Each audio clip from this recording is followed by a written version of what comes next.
We join you with major breaking news from London, where King Charles has been diagnosed with cancer. イギリスのチャールズ国王です。Le roi, le choc, un cancer. Around the world in 24 hours, news of the King's diagnosis. His grandfather George VI, doctors didn't even tell him, their patient, he had cancer. Last night, the palace publicly announced Charles's own. You know, it was actually my mum phoned me and says, "Arnie, turn the news on. King Charles has cancer." And I went, "Ach, Mum, what?" And then she says, "Yeah." And I was just turned the telly on. I was just like, whoa.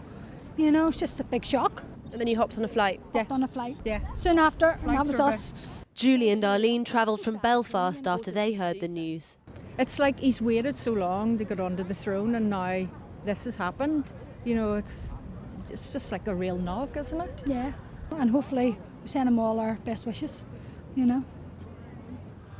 Today, King Charles waved at well-wishers and tourists as he left Clarence House for Buckingham Palace. Shortly after, a helicopter took off from its grounds. It's quite good for him to come out and speak so openly about it, and yeah, I just wish him a speedy recovery. I think it's the more open you can be, the better, because it might help other people to do the screening, medical follow-ups that they need. So I admire his ability to share this to the public. The palace said that King Charles travelled down from Sandringham yesterday morning to start his treatment. They said he'd still be doing his official paperwork, that he'd still be getting those government red boxes, but that he'd be taking a break from those public-facing duties, with the rest of the royal family stepping in where they can.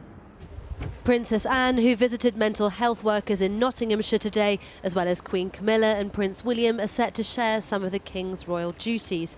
Prince Harry, after a turbulent few years, flew in from LA on an overnight flight to support his father and was seen visiting Clarence House. Less than an hour later, King Charles set off. His diagnosis and speedy treatment has shone the spotlight once again on the NHS's waiting times between diagnosis and treatment.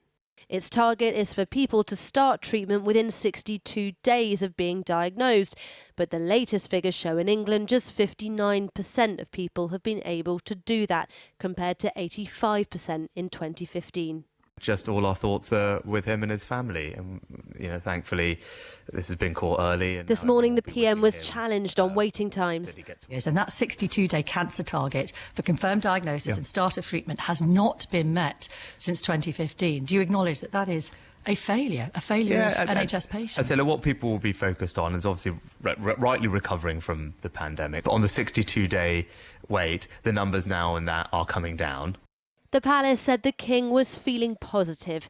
He's thought now to have returned to Sandringham in Norfolk after starting his treatment in London.